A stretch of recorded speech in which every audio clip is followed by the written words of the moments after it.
Mainvielle, Ma Juste Place. Avec Ma Juste Place, j'aide les femmes à se reconnecter à qui elles sont vraiment, que ce soit pour connaître leurs besoins fondamentaux, leurs valeurs de vie, leurs talents, et pour en remettre dans leur vie actuellement. Aujourd'hui, je viens de raccrocher avec une cliente avec qui nous avions un entretien sur son identité professionnelle.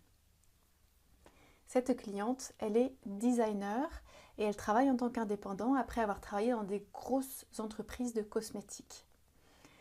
Cette cliente a beaucoup de clients, elle travaille très bien et elle réfléchit à changer son modèle d'entreprise, à s'agrandir ou du moins à pouvoir être en mesure de répondre à toutes les demandes de clients qu'elle reçoit.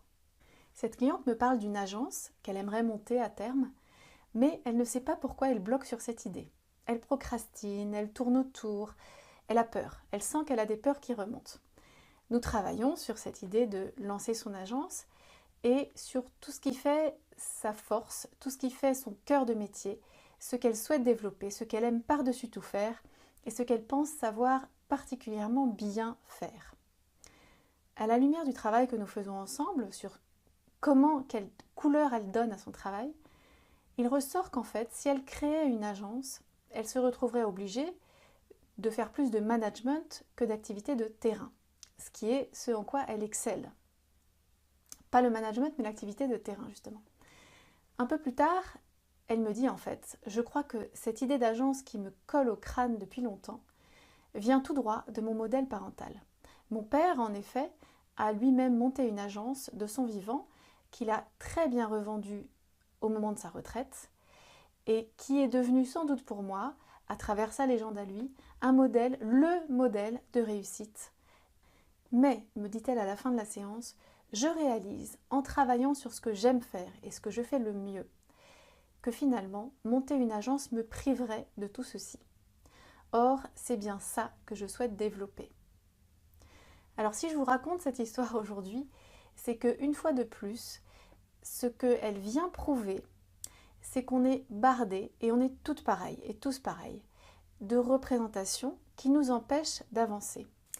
Alors à vous, dans les zones de votre vie, de vos projets, où vous sentez que ça coince, où vous sentez que les peurs arrivent et prennent le dessus, est-ce que vous pouvez questionner ces images, ces attentes, vraiment, en disant qu'est-ce que j'attends de ça?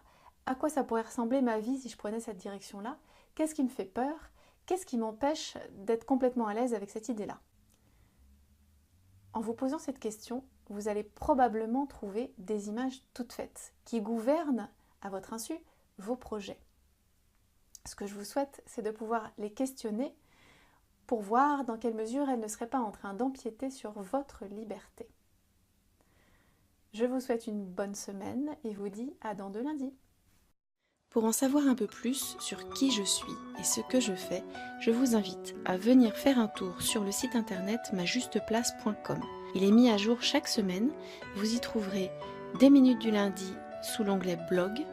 Vous y trouverez un peu plus d'informations sur moi sous l'onglet à propos. Et puis je vous invite à me demander une séance gratuite sous l'onglet séance offerte et à venir me retrouver sur ce fauteuil avec un bon café pour m'expliquer votre situation et voir comment je pourrais vous aider. À bientôt!